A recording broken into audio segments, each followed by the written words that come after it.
اعوذ باللہ من الشیطان الرجیم بسم اللہ الرحمن الرحیم۔ معزز خواتین و حضرات، عزیز طلبہ و طالبات، ڈیلی قرآن کلاس میں آپ سب کو خوش آمدید۔ امید کرتا ہوں آپ سب خیر و عافیت سے ہوں گے۔ آج ہم پڑھیں گے سورۃ المائدہ، پارہ نمبر 6، آیت نمبر 6۔ لفظی ترجمہ سماعت کیجیے گا۔ یا ایھا الذین آمنوا، اے ایمان والو، اذا جب تم اٹھو الی الصلاۃ، نماز ادا کرنے کے لیے، فاغسلوا تو دھو لو، وجوہکم اپنے چہرے، وایدیکم اور اپنے بازو، الی المرافق کوہنیوں تک، وامسحوا اور مسح کرو، برؤوسکم اپنے سروں کا، وارجلکم اور دھو لو اپنے پاؤں، الی الکعبین ٹخنوں تک، وان اور اگر تم ہو جنوباً جنبی، فطہروا تو پاک کر لو، یعنی سارا بدن دھو، وان اور اگر تم ہو مرضی بیمار مریض، او یا علی پر سفر، او یا جاء آئے احد کوئی، منکم تم میں سے، من الغائط قضائے حاجت کے بعد، او یا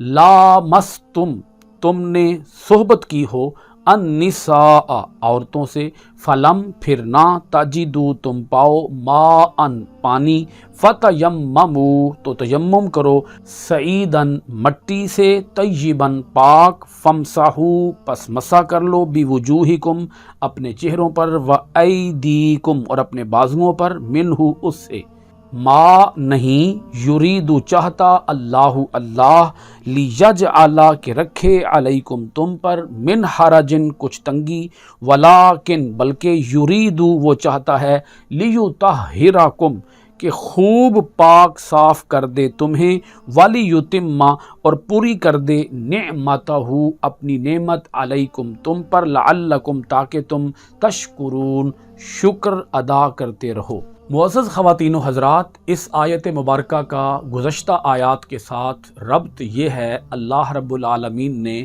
جانوروں کے حلال اور حرام ہونے کا مفصل ذکر فرمایا، شکاری جانوروں سے شکار کیے گئے جانوروں کا ذکر فرمایا، اور اسی طرح اللہ پاک نے بتایا اہل کتاب کا ذبیحہ کھا سکتے ہو یا نہیں کھا سکتے، اور اسی طرح اللہ پاک نے پھر بتایا کہ اہل کتاب عورتوں کے ساتھ تمہارا نکاح کرنا کیسا ہے۔ سارے پہلوؤں کا حاصل اور نچوڑ یہ ہے، اگر ایک آپ پوائنٹ بنائیں ان سارے پہلوؤں کا، تو وہ یہ بنتا ہے کہ اللہ پاک نے مانوی طہارت بتائی ہے، باطنی طہارت کا ذکر فرمایا ہے کہ تم اپنے باطن کے اندر طہارت کو کیسے لا سکتے ہو، حلال گوشت کھا کر، حرام گوشت نہ کھانا۔ اگر تم حرام گوشت کھاؤ گے تو تمہارا باطن ناپاک ہو جائے گا۔ اسی طرح اگر تم فاحشہ عورتوں کے ساتھ تعلقات رکھو گے، تمہارا باطن گندا ہو جائے گا، ظاہر بھی گندا ہوگا مگر باطن بھی گندا ہو جائے گا۔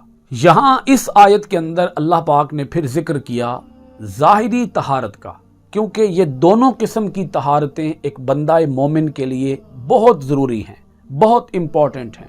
ان کی اہمیت کا اندازہ آپ اس بات سے لگا سکتے ہیں کہ ظاہر میں طہارت ہوگی تو باطن میں طہارت ہوگی، باطن میں طہارت ہوگی تو ظاہر میں طہارت ہوگی، یعنی باہر کی طہارت اندر جائے گی اور اندر کی طہارت باہر آئے گی۔ ان دونوں قسم کی طہارتوں کا آپس میں چولی دامن کا ساتھ ہے، ان دونوں قسم کی طہارتوں سے انکار نہیں کیا جا سکتا۔ اللہ رب العالمین نے یہاں پر وضو کے، غسل کے، تیمم کے مسائل کو بالتفصیل اجاگر فرمایا ہے۔ دیکھیے گا آیت مبارکہ کو، یا ایھا الذین آمنوا اذا قمتم الی الصلاۃ، اے ایمان والو جب تم نماز ادا کرنے کے لیے اٹھو۔ اب یہاں تم کا معنی کیا بنے گا؟ تم کا معنی بنے گا ارادہ کرو، یعنی جب تم نماز کے لیے اٹھنے کا ارادہ کرو تو کیا کرو؟ فاغسلوا وجوہکم وایدیکم الی المرافق، تو دھو لو اپنے چہرے کو، اپنے بازوؤں کو کوہنیوں تک، وامسحوا برؤوسکم وارجلکم الی الکعبین اور مسح کر لو اپنے سروں کا اور دھو لو اپنے پاؤں کو ٹخنوں تک۔ اللہ پاک نے یہاں پر وضو کے 4 فرائض بیان فرما دیے۔ وضو کا پہلا فرض چہرہ دھونا، وضو کا دوسرا فرض اپنے بازو کوہنیوں تک دھونا، وضو کا تیسرا فرض مسح کرنا اپنے سر کا، اور وضو کا چوتھا فرض اپنے پاؤں کو دھونا۔ یہاں اب سمجھ لیں کہ کچھ چیزیں ایسی ہیں جو کہ وضو کے اندر سنت سے تعلق رکھتی ہیں، مستحبات سے تعلق رکھتی ہیں۔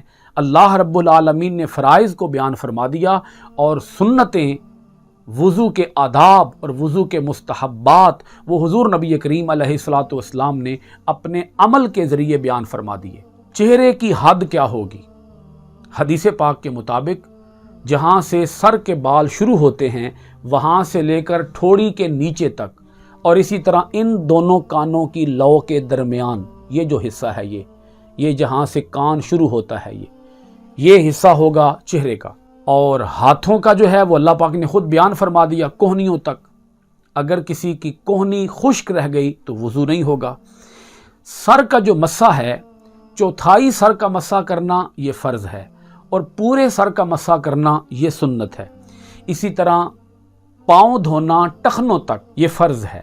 اگر کسی کے ٹخنے خشک رہ گئے تو اس کا وضو نہیں ہوگا۔ اس کے بعد اللہ رب العالمین نے غسل کی بات ارشاد فرمایا وَإِن كُنتُمْ جُنُبًا، اور اگر ہو تم جنبی، فَطَّهَّرُوا، تو سارا بدن پاک کرو۔ اب جنبی کسے کہتے ہیں؟ جنبی کا معنی ہوتا ہے وہ شخص جس کے اوپر غسل واجب ہو جائے۔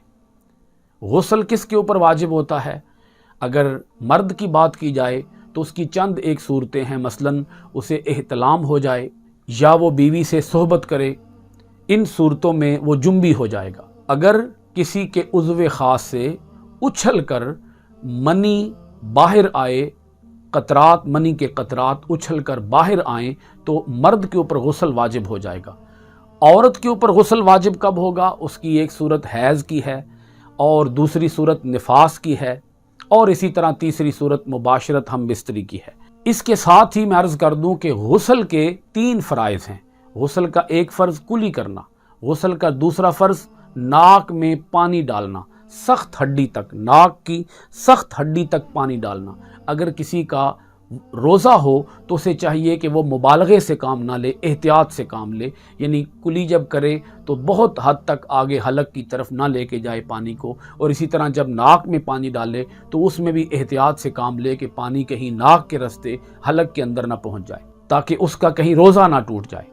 اور اگر روزے سے نہ ہو تو ان دونوں کے اندر مبالغہ کرے، کلی کے اندر بھی مبالغہ کرے اور ناک کے اندر پانی ڈالنے میں بھی مبالغہ کرے، یہ دونوں کام فرض ہیں۔ تیسرا فرض غسل کا وہ ہے پورے بدن کے اوپر اس طرح پانی بہانا کہ ایک بال کے برابر جگہ خشک نہ رہے۔ آیت مبارکہ کے اندر وضو اور غسل کے بیان کے بعد اللہ رب العالمین نے بیان کیا تیمم کو۔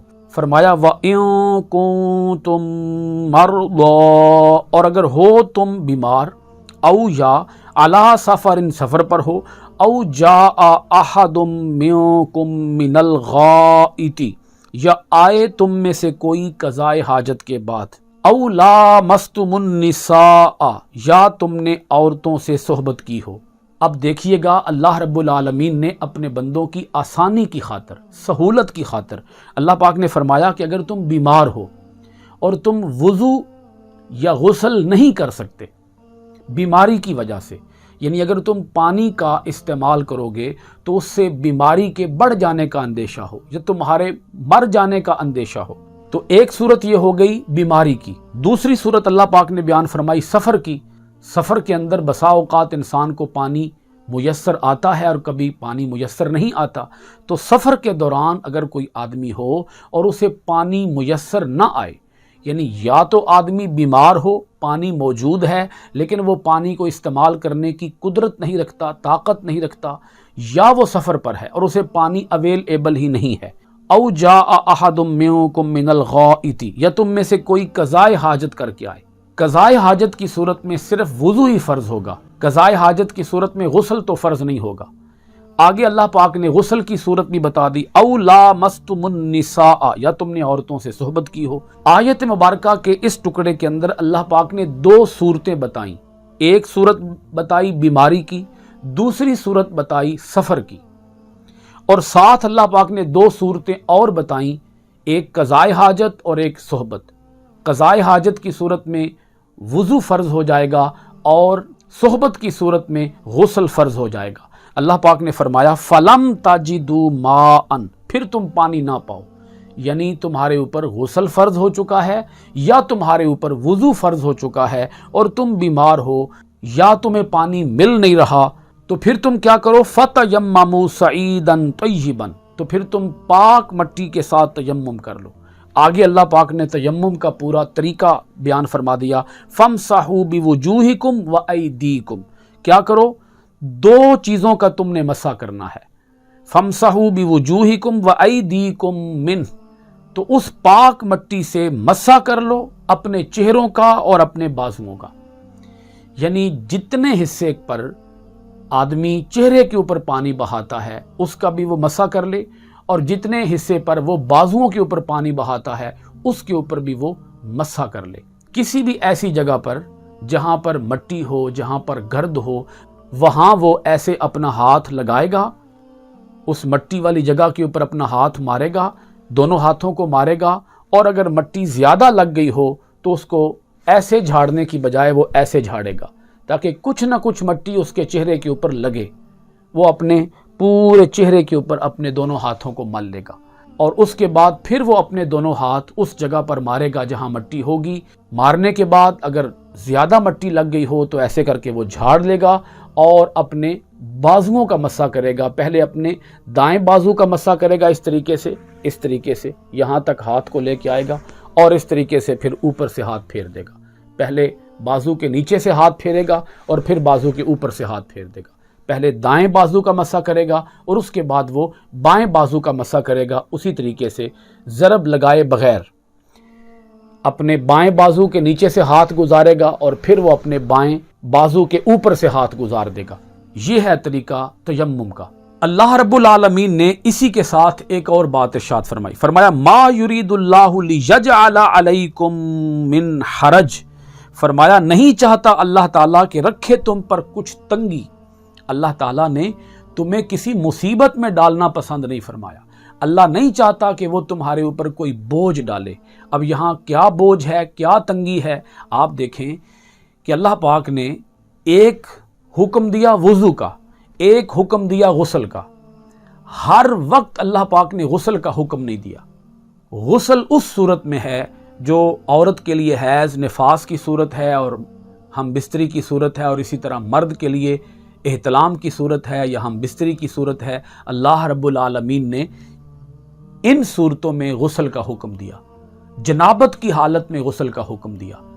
یعنی یہ نہیں ہے کہ جب بھی تمہارا وضو ٹوٹ جائے تو تم پر غسل لازم ہو جائے گا، کیونکہ وضو کا ٹوٹنا یہ عام طور پر ہوتا رہتا ہے، اور اگر وضو ٹوٹنے کی صورت میں بھی اللہ تعالیٰ غسل کا حکم دے دیتا تو یہ دشواری ہوتی۔ اللہ پاک نے اس دشواری سے بچایا۔ ایک بات ذہن میں بٹھا لیں کہ اگر وضو ٹوٹ جائے تو اسے بولتے ہیں حدث اصغر، اور اگر غسل واجب ہو جائے تو اسے بولتے ہیں حدث اکبر۔ تو اللہ پاک نے حدث اکبر کی صورت میں غسل کا حکم دیا ہے، حدث اصغر کی صورت میں غسل کا حکم نہیں دیا، بلکہ حدث اصغر کی صورت میں وضو کا حکم دیا ہے۔ یہ ہے اللہ تعالیٰ کی طرف سے آسانی، اور اللہ تعالیٰ چاہتا ہے وَلَٰكِن يُرِيدُ لِيُطَهِّرَكُمْ، اللہ تعالیٰ چاہتا ہے کہ وہ تمہیں خوب پاک صاف کر دے، تمہیں صاف ستھرا کر دے، وَلِيُتِمَّ نِعْمَتَهُ عَلَيْكُمْ، اور تم پر اپنی نعمت تمام کر دے، اپنی نعمت پوری کر دے، لَعَلَّكُمْ تَشْكُرُونَ، تاکہ تم شکر ادا کرتے رہو۔ گفتگو کے آخر میں انتہائی اہم پہلو آپ کی خدمت میں رکھوں گا، اور وہ یہ ہے کہ اگر کوئی آدمی جان بوجھ کر ناپاکی کی حالت میں نماز کے لیے کھڑا ہو جائے تو اس سے انسان دائرہ اسلام سے خارج ہو جائے گا۔ یعنی اسے پتہ ہو کہ میں ناپاک ہوں، میرا جسم ناپاک ہے، میرے جسم کے اوپر حد سے اصغر طاری ہے یا حد سے اکبر طاری ہے، اور وہ نماز کے لیے کھڑا ہو جائے تو وہ کافر ہو جائے گا، کیونکہ آیت مبارکہ کی نفی ہو جائے گی۔ آیت کی مخالفت دائرہ ایمان سے اخراج ہے، سیدھا سیدھا یہ کفر ہے۔ کوئی ایک آیت کیا ایک لفظ کا بھی انکار کر دے تو وہ دائرہ ایمان سے خارج ہو جائے گا۔ اللہ رب العالمین نے اہل ایمان کو خاص طور پر فرمایا کہ کہ جب تم میری بارگاہ میں قیام کے لیے آؤ تو خوب اپنے آپ کو صاف ستھرا کر کے آؤ، مانوی طہارت، باطنی طہارت، ظاہری طہارت کے ساتھ آ کے میری بارگاہ میں کھڑے ہونا، ناپاکی کی حالت میں میری بارگاہ میں کھڑے نہ ہونا۔ اور یہ پہلو بھی خاص طور پر توجہ کے لائق ہے کہ پانی اور مٹی، ان دونوں چیزوں سے طہارت حاصل ہوتی ہے۔ اصل میں انسان کے اندر یہ احساس پیدا کرنا ہے کہ تم پاک صاف ہو کر اللہ کی بارگاہ میں پیش ہو رہے ہو۔ وہ احساس انسان پانی سے بھی حاصل کر سکتا ہے، اور وہ احساس انسان مٹی سے بھی حاصل کر سکتا ہے۔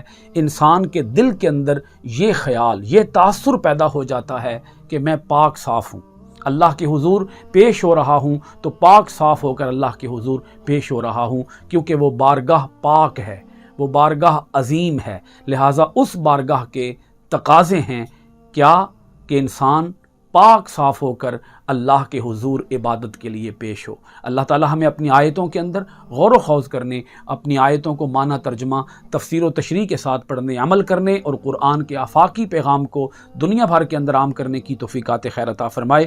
آج کی کلاس ختم کرتے ہیں سورۃ المائدہ کی آیت نمبر 6 کے ساتھ انشاءاللہ العزیز۔